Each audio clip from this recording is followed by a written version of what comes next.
there. How are we feeling about that? It's going to keep building up, so please shout at me at any point. It should all make sense at the end. Fingers crossed. It's just random letters that I can't remember what language they were. German's coming to my head, but I don't think it's German. But the A, M, I, H come from another language. And I think the I literally means brighter, stains brighter. So that's kind of describing the electromyographic structure of striatum and muscle. And then you've obviously got mitochondria as well.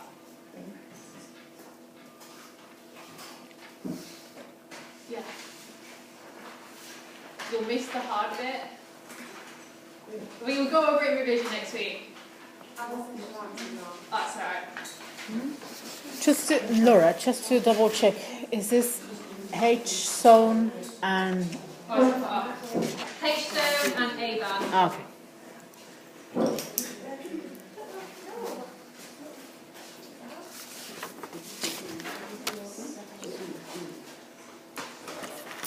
Okay.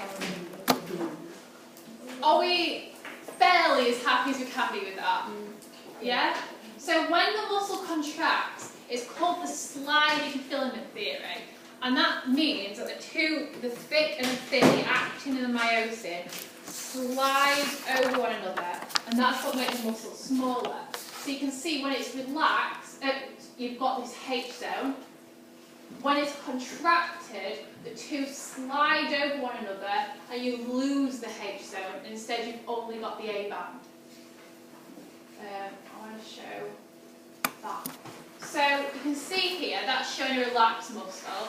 It's got the different bands at the top. So Z line is your sarcomere. I bands are actin only.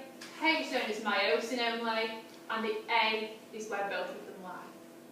So when your muscle contracts, they slide over one another. So you can see that high, H and I, shorten gets smaller, sarcomere shortens, but the A band stays the same. So just kind of watching it again. I gets smaller, H is getting smaller, the Z lines are moving closer together. So I show the Z moving in. So the sarcomere is getting smaller, but A to A stays the same. So I'll do it one more time.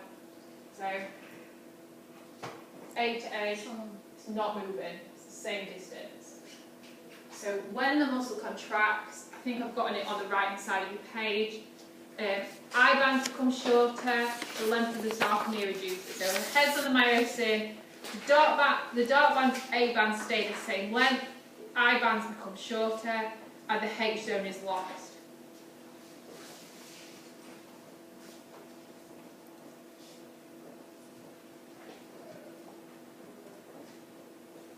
And if we look why in terms of the model, so this is back to what we've just seen in kind of the technical model.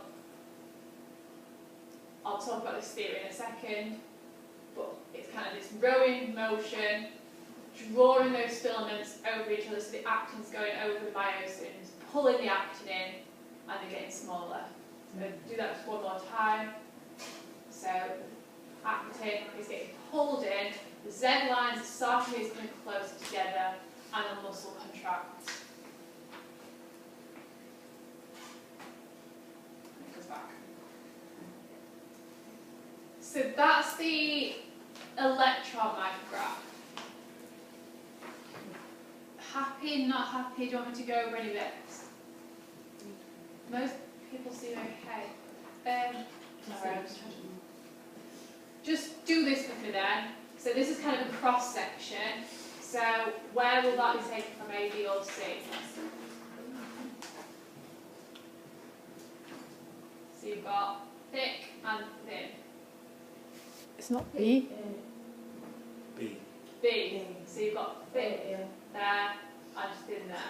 So B, and what will that bit be called? No, said the pink ones. Isn't it? So it's kind of, so it's going to be the A band, so it's where they overlap. Okay, this one. So just the head bit of the thick. C. B. C's got that one going through, so C's got the thin. So it's going to be, that's the thick part, it's got the heads there. It's probably going to be A. A. So B's, go back, go back, sorry. I've got one now. So go, I'm just going to, I've got it on there, sorry. Where's it gone? Where's it gone now? There. But just go back to the start, I'll conclude. So that one there is the head bit there. Yeah? And that one there is that bit. So that full length is those bits. That bit there is just the body bit without the heads. So that one is going to be A, just that dark purple body, and that's going to be that's your M line. H, is it? H stone, and your H stone lies within the A band. No, I'm not very good at this one. Okay, it gets easier to get here. So that one, C. just the thing, which is C, and C is I band. And lastly, B. B, so the heads and the stick, and that will be H, which lies within the A band.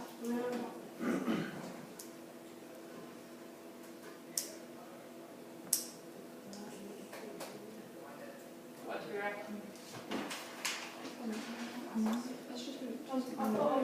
It's just memory.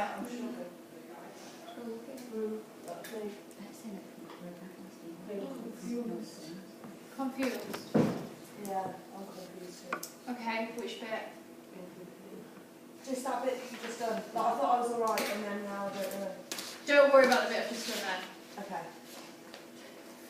Let me explain the next bit, and then at the end I'll go over bits we're not stuck on. I've got a video at the end, so hopefully that'll put everything together. It all makes sense when that entire thing's put together. So I'm teaching you the bands at the minute, and thick and thin and action myosin at the minute, and then I'm going to do the whole process, and that's going to confuse you even more, and going to give you more words that you're going to hate me with. But then hopefully at the end it should all make sense and come together. Okay. Well, let me hurry up.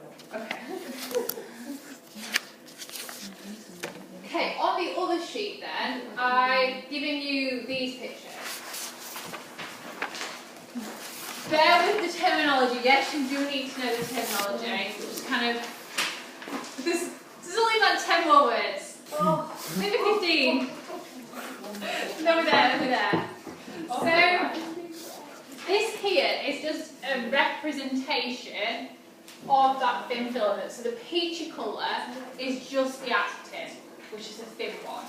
So this is anchored to that Z line. Okay? So it's all written out for you on that sheet. So the peachy bits are the actin. On the actin, they've got a binding site. So you can just kind of see that little dark pink oval that's covered up. Yeah. Yeah? That's a binding site. And when the muscle contracts, the myosin, that thick filament, can bind to that binding site on the actin. Is everybody okay with that bit? So, there's two other molecules associated with the actin. One is troponin, which is this blue blob, and then the other one's called tropomyosin, which is this kind of blue fibre. So when your muscles relaxed, contraction can't occur because the myosin, that thick filament, can't bind to the actin protein because it's blocked by that tropomyosin. It's blocked by that blue fibre. It's kind of a security card stood in front of the door so you can't get in. It's blocking the actin binding site. Okay? When your muscle contracts, it gets stimulation by a nerve. So a nerve signal comes along, and that causes calcium ions to be released from the muscle cell. So it's from the endoplasmic reticulum or the sarcoplasmic reticulum of the muscle cell. So calcium is released, and calcium binds to that troponin. When the calcium binds, it causes the troponin to change shape, and that moves that tropomyosin out of the way. So security card's moved away from the door, and now those myosin heads can bind to it. And that's how muscle contraction starts.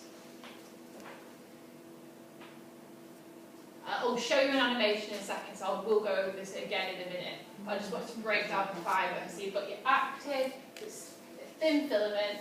On the actin, you've got these binding sites for that thick filament, that myosin to bind.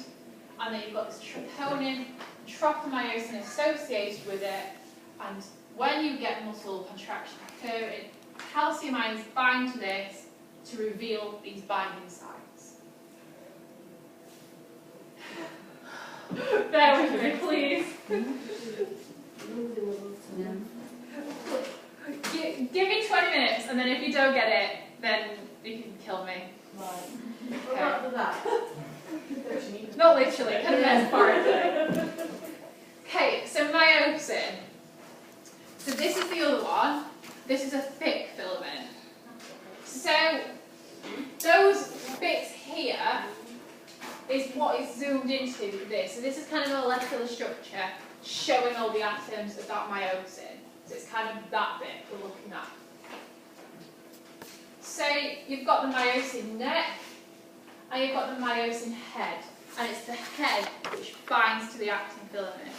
You can think of it as kind of a paddle. It's the oars that go into the water. So that's that bit that's kind of causing that ratcheting motion. So on myosin head, it's got two binding sites. It's got a binding site where it's going to bind to the actin. So there is where it binds there. Yeah?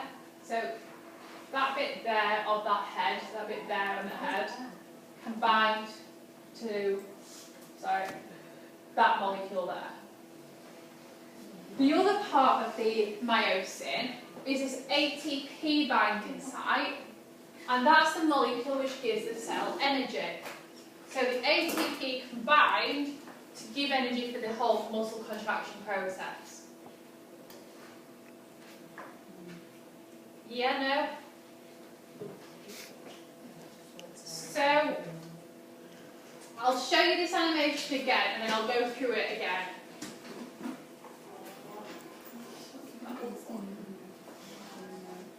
So, I'm just going to go through this one. Oh, yeah. Yeah? So when the muscle's contracting, don't start freezing now.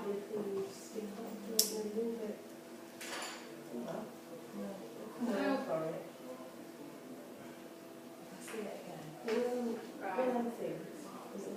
It'll make so you've got your thin filament, your actin, you've got your binding site on the actin for the myosin head, and that's that myosin head, yeah? Yeah. So when the muscle contracts, the myosin head binds at the actin binding site to the actin.